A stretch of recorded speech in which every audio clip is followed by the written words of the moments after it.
You walk into a grocery store. You pick up a gallon of milk. You look at the price tag, $4.99.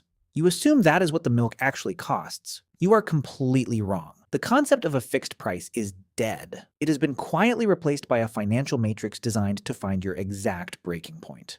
Look closely at the shelves of your local mega mart. The paper price tags are disappearing. They are being replaced by sleek, glowing digital screens. Retailers call them electronic shelf labels. They claim it saves paper. Do not believe them. These digital screens are not just price tags.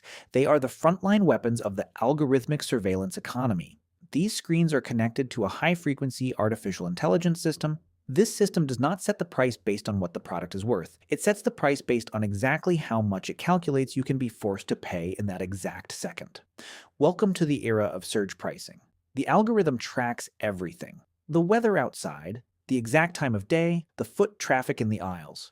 If the system detects a massive rush of exhausted, hungry commuters walking into the store at 5 p.m., the price of ground beef, bread, and eggs silently ticks upward. They are treating the grocery aisle like a high-frequency Wall Street trading floor, and you are the one being traded against. The mega corporations are bleeding the middle class dry, one penny at a time, changing the rules right in front of your eyes. You cannot budget your way out of a system that rewrites the math every time you blink. It is time to wake up. They are weaponizing your basic survival to guarantee their quarterly profits. Subscribe to Aureus Ethos and build your empire.